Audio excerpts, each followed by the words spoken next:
Welcome to the Sedona Soul Sisters Show, down-to-earth discussions on paranormal, spiritual, metaphysical, and healing topics. The Sedona Soul Sisters are Terry Ann Russell, Rosalind Reynolds, and myself, Ivory Lanou.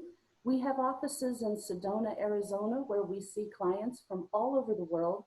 Today's topic is past lives and how they can be affecting you in your current life, and you may not even realize it. And even if you do realize it, what to do about that. If you have questions and you're in the room right now, you can raise your hand and we'll unmute you and you can ask your question live. Or if you'd rather, let me open up the chat room. You're welcome to type your question into the chat room and we'll still answer it live on the show. If you're watching the show later on our YouTube channel, email us your question. You can email it to me. It's ivory@sedonasoulsisters.com, and I'll let the other ladies know, and we'll get an answer back to you. All right. I think we should start with Terry Ann. She's our resident past life regressionist. I am. Past lives are very interesting.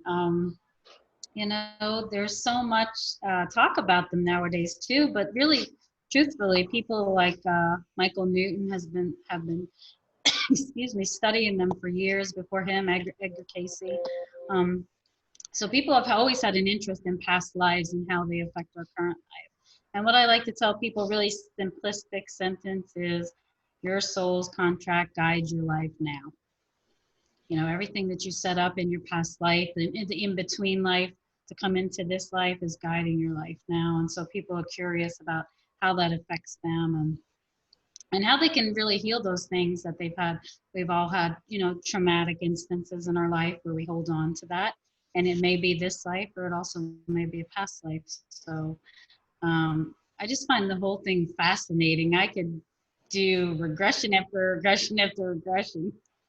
For gamers, people out there who are gamers, I think a good analogy is it is sort of like you're playing a really involved, detailed video game. And you get killed playing the game. Well, before you go back in again, you think about your strategy. Why did I get killed that time around? Or what lessons do I need to learn to do better in the next go round? And you go back into the game and you try again. It is very much like that because we don't learn our lessons in one lifetime. I've brought this up before, but it still staggers me. Dr. Gary Schwartz was giving a presentation at one of the afterlife conferences in Scottsdale a few years ago. And he said that based on his decades long of afterlife research, he estimates that every person on earth right now has lived at least 1,000 lifetimes.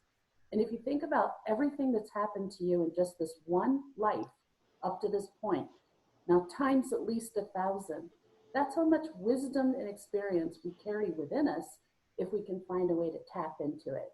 Or we can just be a victim and let all that affect us and we just keep going through the same kind of experiences again and again until we finally wake up and get it. Well, hey, I just want to say that if I had to repeat any of the baloney I've gone through in this life, okay, unless it was a good part, forget it. Yeah, get that for me. I better have gotten the lesson. I'm trying so hard to get my lessons, the huge ones in this lifetime, because I never want to have to learn this again. I don't want to have that put in my face again. But well, go ahead. I was just gonna say that I clearly remember being kind of like in a gathering, a meeting, I called it, with my guides and angels and everybody before I came here, and it's so vivid, the memory. And I remember them saying, if you get it right this time, you don't have to come back. And I am on that path. Ditto. Me too. I'm there. Really trying. Mom too. It's hard. We've said this before, but when we make these plans on the other side with our angels and guides, we are so brave. We are like spiritual superheroes. We're like, oh, you need somebody to go to the toughest time in history and stand up and fight against the dark? Yeah, I'll do that. Absolutely, count me in. And then we get here and we're like, oh, just feeding the human body is so heavy. It's so hard. What? There's all these mean people. You know, these people, they're not all full of light. Oh, this is awful. And I hurt. What was I thinking? For me, I would have never. What was I thinking? I would have never agreed to that either. Oh my gosh. I like that one. I would have never agreed to that part. I think one of the biggest things, and I just want to be sure that we talk about this, is the vows that we take. I know it's true for Terry Ann, and I don't remember if it is for Roz, it may have been, but I've had a lot of lifetimes where I was a nun or a priest or a monk. Every time I do past life regression stuff, like that's what comes up, and I have strong memories about those things. So I think, you know, for me, and it's certainly for other clients in similar situations, when that's true, you come into this lifetime, even though I'm clearly not a monk or a nun or a priest, I'm a psychic medium. But we come into this life with the vows of poverty and chastity that we made in those previous lifetimes.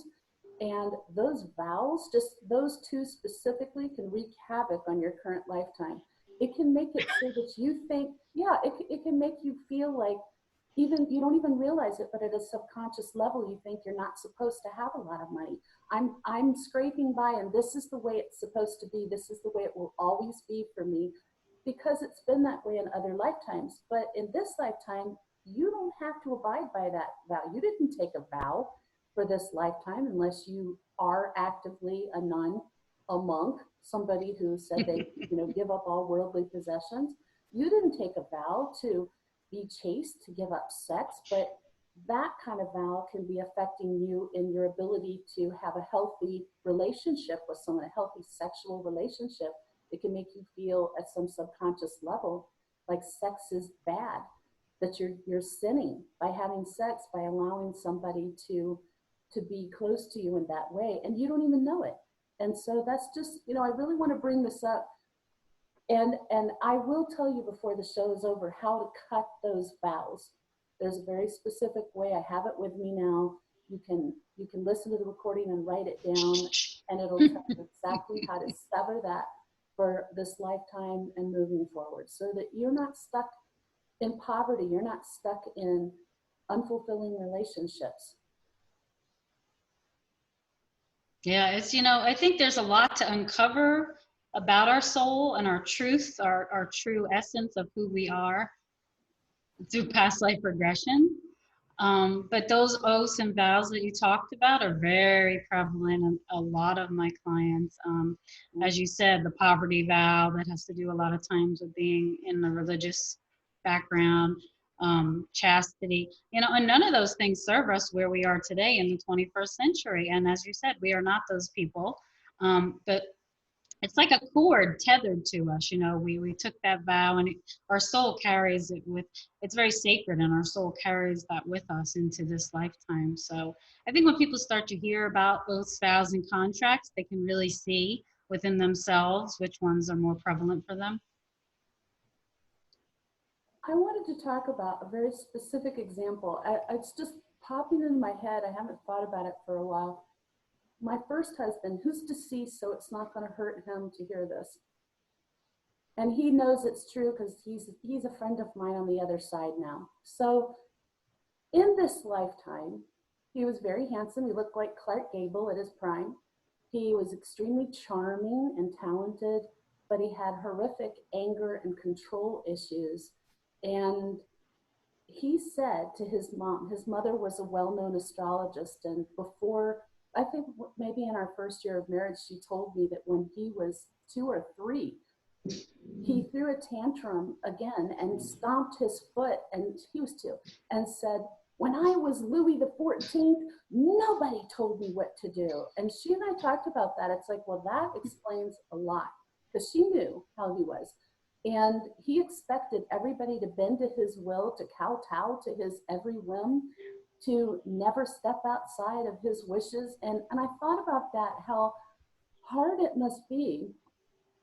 And I think I've had this, but it was a long time ago. So I've gone through my when I was Louis XIV moment, to be royalty in a lifetime and have all these people, especially back in the times when royalty ruled and they held life or death over the people in their kingdom, and to have that kind of being put up on a pedestal and then be dropped into the modern life, and you're just a person in the modern life, and what a huge adjustment that is. And I think that we're seeing a lot of people, it's just come to me psychically, a lot of people who have narcissism are coming out of situations like that, where they had everybody saying, oh, how wonderful you are. You're amazing. You're, oh yeah, or clapping at everything they do when it, there's nothing special about them.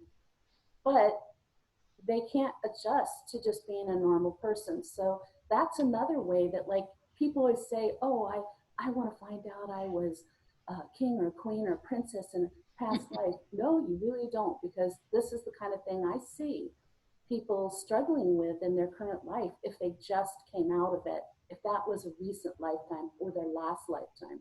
So there was a thing out of my personal life, and his life did not end well, by the way. He spun out and ended up committing suicide in 97, and he just was never happy, never felt like he had what he deserved. It was really sad. I was very sad to see that whole thing spiral down, because I loved him. But so there's something from my life there that is a personal thing about the past lives.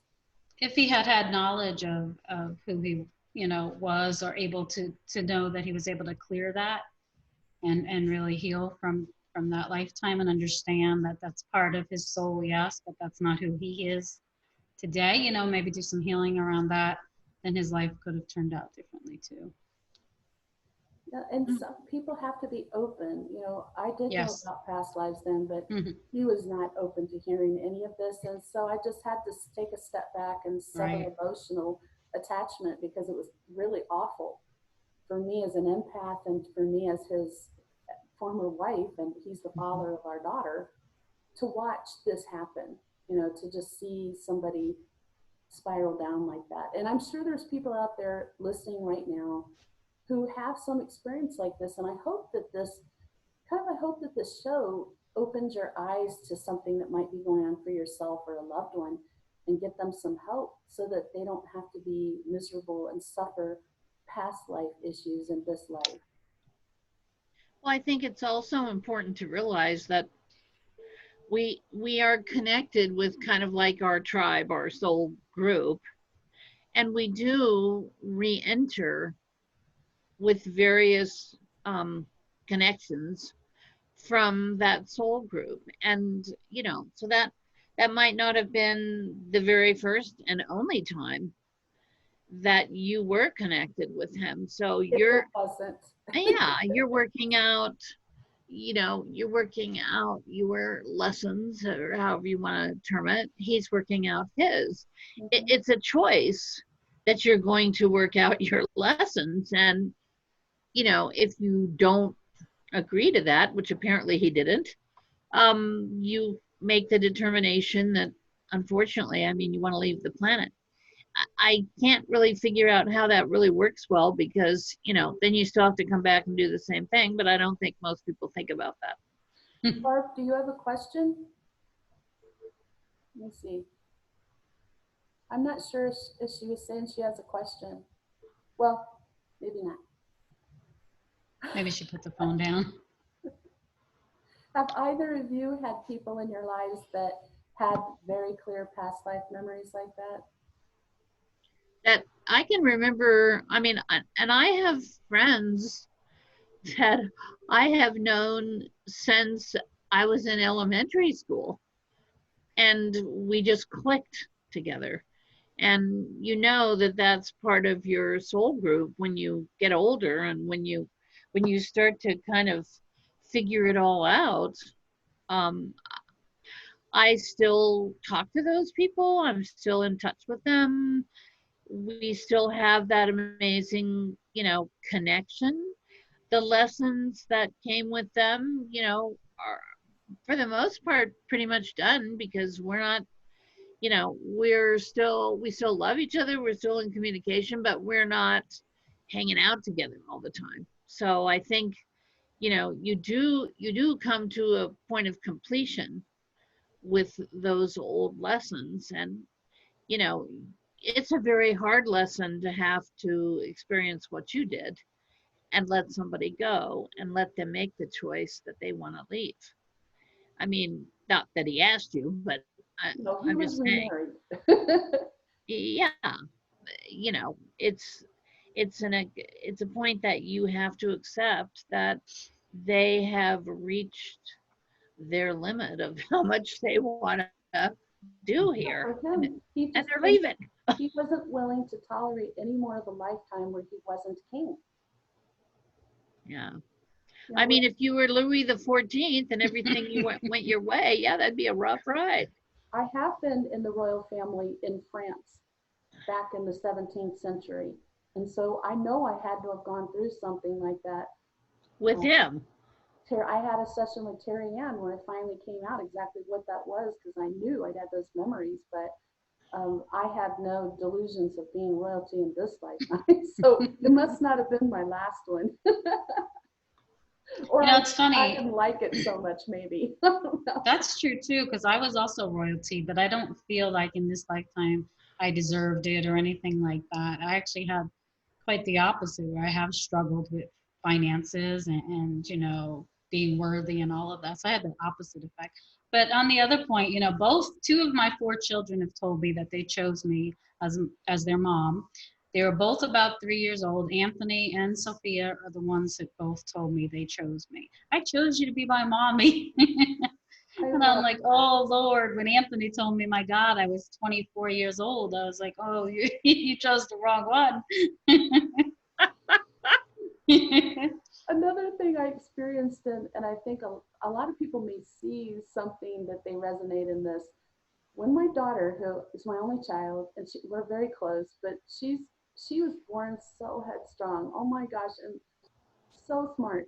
She was 5 years old. She didn't want to clean up her room. I made her clean up her room. So she has the foot stomping down like her dad did. She stomped her foot and she said, "When I was your mother, I was much nicer to you." I remember that just so clearly. We talked about it. And I think that explains so much. Like I was very young. I had her when I was 19. So, and I was a young 19. So in some ways, like she would boss me around and I'd be like, what are you doing? You know, she would fulfill no hesitation on putting her 2 cents in about things that she should not have been putting her 2 cents in. And it was interesting raising her. I hope she is watching this. She'll probably have questions about it, but we talked about it. So she'd be fine. It was interesting raising her, that child with that dynamic of she was always trying to like take over the mothering role. And it's like, no, no, no, no. But I think that must be hard too. And you know how, Raj, you were talking about soul families, you know how we switch, we'll go lifetime to lifetime and we're always around each other, but the roles change all the time. So she was my mother, we might have been sisters, we could have Yeah, been comrades at arms, but sometimes people have a hard time of letting go of a past role they had with you. And they one do. thing I see with a lot of clients is they'll meet somebody and they know they're part of, they'll think they're a soul mate. And there's either they're both married or the other person is married and they're trying to reconnect romantically. And the person doesn't want that because that was a past life connection. They're a soul family member, is what they are. So they feel that strong click, like Ross said, but they're not supposed to be romantic in this lifetime. The other person has moved on, and this person's trying to recreate the relationship from a past life, and that's not going to work. You can't make somebody go back to a past life connection. Don't you find that a lot? And I don't do a lot of couples readings, but I find in a lot of couples readings, you know, I can clearly look back and see the Akashic, there are times of these previous lifetimes when they've been various people to each other. They've been siblings, they've been parent child, they've been a couple, they've been, you know, they've had unrequited love, they've had, you know, been married, they've been, and all these different lifetimes, and then they're in this lifetime and they're like, we can't figure out what's going on. We don't know why, like we've got this amazing telepathy, this amazing kinetic energy connection, and all these other things, but we're like complete opposites. And we don't, we get along well, but, so I think that's really something to think about and to really analyze when you meet someone and you feel this incredible connection. Not necessarily, it's not a sexual thing. It's not an emotional, like, let's get in a relationship thing. It's just this amazing telepathic connectivity that you have in whatever format that's in, like know immediately that this is someone from your tribe. This is a soul partner in your group from, and you're all, I feel like we're all sent out on a mission. Oh my gosh, my daughter's calling right now. You think she's Oh, watching live? Her ears must have been burning.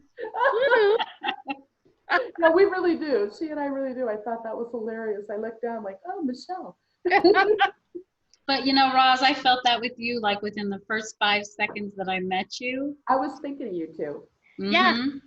And I was like, this is clicked. Yeah. And I've only had that with a few people in my life. But when I do have it, it's very intense like that. I can definitely feel it within my cellular memory and my body. There's a knowing. I know this woman. I don't know how that I know her, but I know her and I know that connection.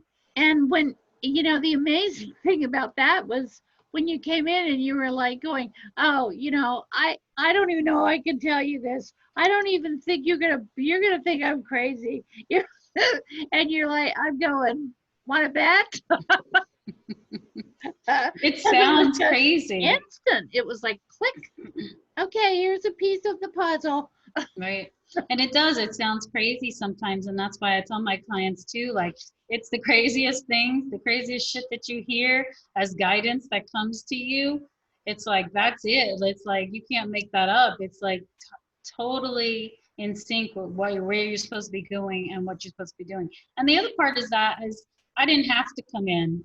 I didn't have to come in to meet you. That was totally a choice. It took me, I think, a week or so to make an appointment and to come in because I was like, this lady's going to think I'm a loon. It's funny. It's really funny because there's almost this kind of like shock of recognition. Like, you know this person, but you've never met them. But there's that soul connection that just goes boom. So it's pretty unmistakable. Yeah, like my friend Leslie and I can just like look in her eyes for hours.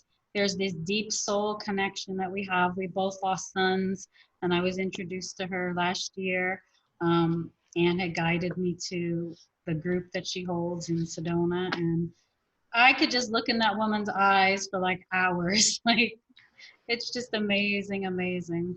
It is. And I think we go through different periods in our lives. Like, obviously we're in a period of seriously being challenged right now. And that's a lot of times when we do make these soul connections, because there is a sense of support in that. Like, you're just comfortable. You're comfortable together. And you realize that you're both experiencing, your own version of what's going on. But it's all about growth and learning and moving through things. And so I feel like when people are brought together, and they, a lot of times people do realize immediately that this is a past life connection of some sort. It's always really good to just kind of allow that to flow and see what the lesson is and what you learn and how you help them and vice versa. Yeah, we're talking about the good ones here, but there's also those karmic ones that come back in. I had one of those with an ex-husband of mine. So you have that karmic that we did not succeed in doing what we're supposed to do in another life. So we again then repeated that lesson in this life. And I said emphatically that I would not come back with him again. If I need to come back again, I'm not coming back with him again. So I'm going to do anything that I can to heal and forgive and release that relationship from those karmic patterns that I did not want to repeat. And that in itself is a lesson, you Yes. know, really, to accept the fact that, okay, I just have to turn this loose and let it go whatever way it needs to go, but it doesn't need to come back in my field. As long as you stand in emotion, it's hard to look at the lessons you learned and try to figure out what Yes. you're supposed to move past. I think you have to really separate yourself from the emotional response of what happened or that person to get there. I know I couldn't make much progress with mine when I was traumatized or upset or resentful, anything, or afraid, anything like that. I wasn't going anywhere. But once I could step away from all that, like kind of like just step outside of it, like, oh, okay, yeah, I see that. So Beautiful, isn't it? it's a, you know, it's an interesting process of release Mhm. to allow yourself to acknowledge that, because we all have free will. I mean, you know, we are magnetically drawn into these past life connections, but we have the free will and we have every right to say, okay, I'm done. I'm done now. I got the lesson. I see the lesson. I'm over it. Yeah. Yeah, cut it off. Another thing I think we need to bring up is like when people have phobias or it's usually a phobia and there's not a clear memory from this lifetime of why you have it, then it's time to do a past life regression, specifically seeking what that is, because I think knowing what it is seems to stop it. Um, I know for me as a young child, I had a recurring dream about once a week I would dream from a past life I knew later, where I was a man and I was on an island and I was skinny and brown and I had on like a white garment around my waist and nothing else. And I'm in a village and I'm running uphill screaming and hundreds of people are screaming and running. And I look back over my left shoulder and there's this gigantic tidal wave looming over us, just about ready to crash down. And from my perspective, in that dream, it looked like it was 1,000 feet tall. And I knew I was going to die. And so I've always had a fear. I've known because I had that dream hundreds of times as a child. I know it's because of that. I haven't had a tidal wave experience in this lifetime, but that really traumatized me. And I'm still trying to completely sever that. Like it was a big step of faith, leap of faith for me to go on a cruise with my family for my mom's birthday, which was, you know, 3 years ago. That was so hard for me because I was thinking about tidal waves. I I didn't have a tell lot my of family because, you know, I clients. didn't want anybody else to freak out, but Yeah, I have a lot of clients that have experienced similar situations with a drowning in a past life, that in this life they have this terrifying fear of water, not even wanting to get their face wet. Sophia has a similar thing, and we were finally through lessons and working with her, we were able to start getting her face wet. But that does come from those past life that you may have drowned in another life. For me, I don't like anything touching my throat area. I can't wear like a turtleneck or I can't have a choker on. And I always think they're so beautiful. I'm like, I love to have a choker. I put it on and I'm like, nope. I just don't like to have anything restricting my throat area. And I for don't me, either. in a past life, I was killed. So, you know, in the throat. So I know. I don't like jokers either, but it's because of something that happened in this lifetime. Okay. Situation. But all kinds of things can be affecting you. It can be that in past lives you had a cycle of being abused. And so you expect people to abuse you. You have more of a trust wall than is healthy. And you won't let people get close to you. You won't let them get to know you because you've been hurt so much. So there's so many different ways. past lives can also, I think, crop up. Two people I know personally had past lives. Like one is an amazing ballerina dancer in this lifetime, and the other one in the same family is a really good violinist. And both of them had past life memories as children of being these performers, and they were very well known performers. And so they came into the life with the talent, and they were child prodigies because they already had that skill from a past life, maybe multiple past lives, but they very vividly remembered it. So it can be lovely, wonderful things too. I think I'm one of those people, not that I'm a prodigy, but when I was 18 months old, the only thing I wanted, I was talking early and I'm like, I'm going to be a singer. I'm going to be a singer. My parents are like, a singer? They're just not that. They're very conservative, practical people. Like, a singer. And they bought me this toy microphone and this wig, and I loved to. I was always out singing on a stage, and I started singing in shows when I was 5 years old and never stopped. And I know there's no way an 18-month-old comes into life going, I'm going to be a singer, and has that driving motivation unless there's something from a past life that they've experienced it, they loved it, that was a passion, and it just carried in. Maybe it's supposed to. You know, maybe it's supposed to. I don't know. I still feel that way. I still am a singer. I'm not planning to sever that. But those talents, yeah, those talents are prevalent there too, you know. So those are the things that we enjoy in life, and you may not understand why, but it's a beautiful thing to have, isn't it? Like my oldest son, he always knew he wanted to be an artist, and he would draw from a young age, and I would just sit there in awe at the things that he could draw, you know. And I'm like, my other children didn't have that, you know. So it was like, wow, this must be something from another life that he carried in, because he just amazing, amazing. I have to post some of his work up on my Facebook since he's not on it. Do. For me, I knew, yes, I knew I wanted to be a singer and it never stopped, but I also knew from a very young age that I was not supposed to pursue that as my primary way to make a living. From a very young age, I knew that I had a spiritual mission. I just didn't understand what that really meant, but I was talking to angels, hearing angels, and having visions of Mother Mary and all these things going on that I knew singing was not supposed to be my focus. So I do it, I have done it for a living, but always on the side. And I do it because I love it. And I know a lot of other people the same way with their music, that they know they have a mission. Some of them are nurses or doctors. You know, they're doing their mission and they understand.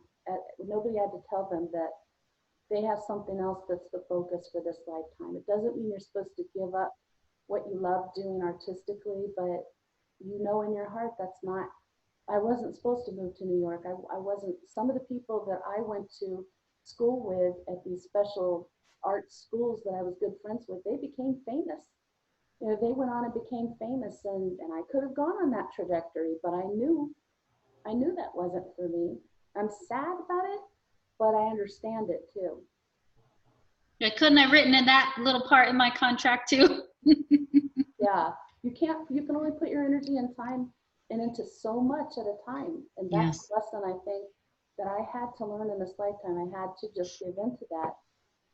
That you can only do so much with the time you have in one lifetime, and if your mission's very important, then you've got to just do it, or you haven't fulfilled why you came here. And I'm not really, I saying my mean, mission's more important than somebody else's. I'm not. I just feel like for me, it's very important. and really, that's a really good point to contemplate. You know, our time here is short.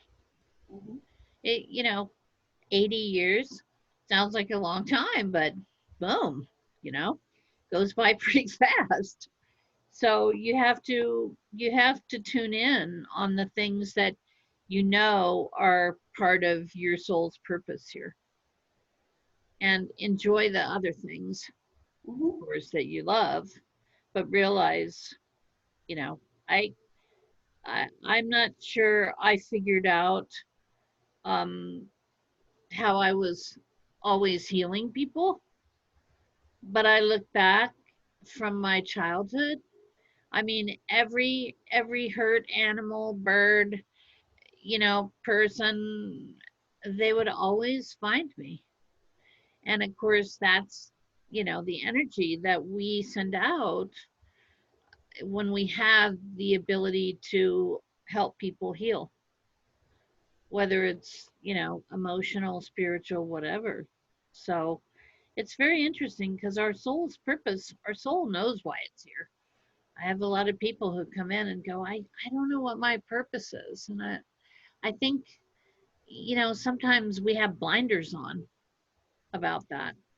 And some of these connections that we do make from our past lives are kind of wake up calls for those sorts of things. I mean, for me, I can be really, I mean, talk about having blinders on. I can be totally not seeing my own stuff, of course. And the last 10 years for me have just been stunning in terms of awakening, um, because I remembered things. I could always remember before I came here things that went on in my soul's life. And I do remember past life events. I think, when we allow those memories to come in, they do. So that's really a good thing to just think about is, if you're wondering, if you're out there and you're thinking, well, what is my soul's purpose? Why did I come here? Really start to relax and allow the memories to come in. Don't, a lot of people, unfortunately, they remember things from prior lives, but they have a tendency to, because our culture doesn't really support that in a lot of ways. Um, so they have a tendency to just kind of blow that off. But when you allow that to come in and you get these vivid memories of different things, or you're dreaming those memories, that's very positive. I get a lot of past life memories when I am getting a massage. I am like so far out my body, it's not even funny. And I have vivid visions of these past lives. And it happens every single time I go. I just went the other day. Don't you think that's him? Because we have the Yes. same massage person, and he's amazing, and he's a very spiritual person.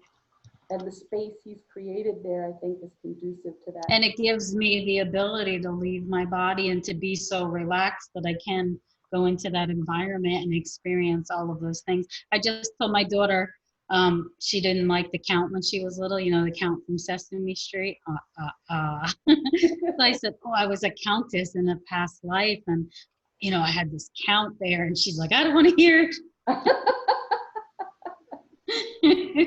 He wasn't like that count. I don't know. Oh my goodness, there's just so many different directions this can go, and that's why I do refer quite a lot of people over to Terry Ann to do past life regression. When I sometimes for me, like I don't do past life regression, but when I do a psychic reading and I'm looking into a situation, the words past life will actually come up on a screen for me, and then I'll start seeing little flashes of a past life for them. So I know that what they're asking about or what I'm seeing is about a past life. And then I send them over to Terry Ann for regression, because then she can aim at that kind of that one issue and see what is it.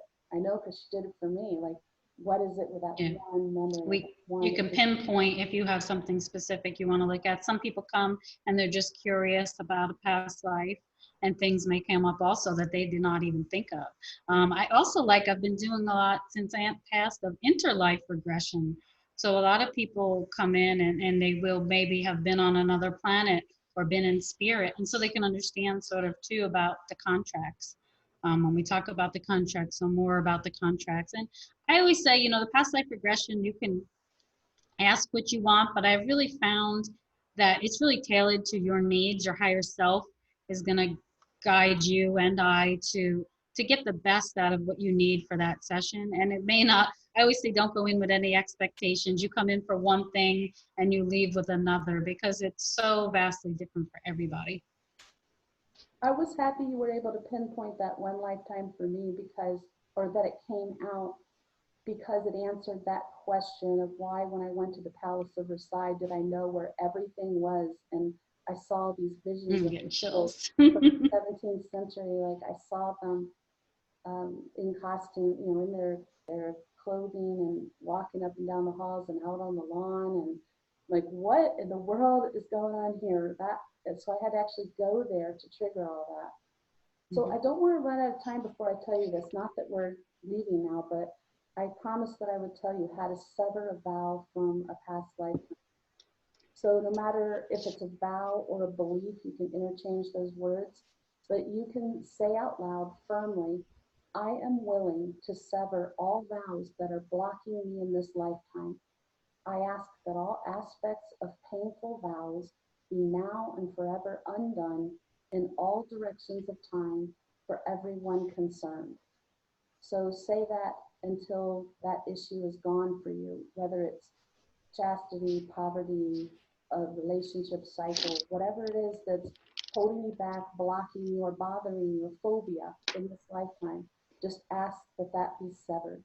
So if it's not a vow, you can say a memory and experience instead of the word vow. It'll still work for you. Or I've actually agreement. used that myself and it's worked really well. Yeah, there's one that I do also. I use agreement or oaths sometimes, but I find when you do them, I don't do them often, but every once in a while I'll do one again on me where I need to release something. I do find it's very powerful when you speak it and say it. I do too. It's kind of like when you say your affirmations, saying them is really important. It's not enough to read it on a paper or say it in your head. It's just not the same. So there's something you can do. And then if something's still bothering you, you know, I think it's time to see a past life regressionist and have them try to help you recover that buried memory. And once you recall it, that very often helps stop the connection to this lifetime. I don't know, Terry Ann can answer more to that.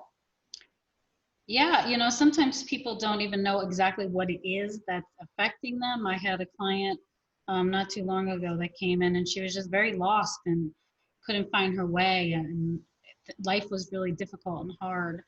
And we did uncover past life abuse. And it gave her a clearer understanding why her parents were the way they were. And so leaving with that clearer understanding really helped her. So she came in not really knowing why she felt like this, but in the end, it was resolved through that. I would expect that that happens frequently, that people are not aware that they're dealing with a past life issue. And so that's, but you know, we've talked about this many times before, and we will again, how your angels and guides push you to do things too. I've had people tell me, I just felt like I had to come see you. I saw your picture and I had to come see you. I don't even know why. And we've had so many people come to our business and say, I saw your sign out facing the highway and I just felt like I had to go in there. You know, just all kinds of things. I was drawn to you. So it's not just a whim, it's your angels and guides saying, you need to go see this person. There's something for your growth here, your spiritual growth that needs to happen. And if you feel that push to get a past life reading or a regression and you don't even know why, well, find out. Find out what happens in your session and you'll understand how you were being led there because it's something that can improve your life now. I think it opens dimensional fields to you too of experience. Yes. So it it helps you on your journey. You know, you're not just resolving that particular situation. You're also being able to view forward and see other issues coming up that and other experiences that you're having and kind of relate those to what you begin to know. It's pretty powerful. Sort of like pushing you through a block you didn't even know you had.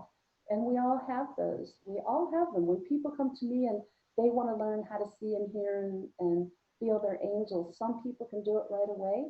Some people it takes them a long time and they might get frustrated, but it's because you've got those internal barriers. And the same thing is true for memories of your past life, or why you're here, discovering your life purpose, all of those things.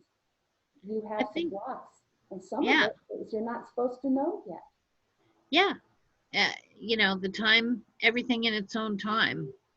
I've always said that. It just, you know, if you get there too early, everything's not in place yet, really, for Right. you to have the Yeah, experience you need to have.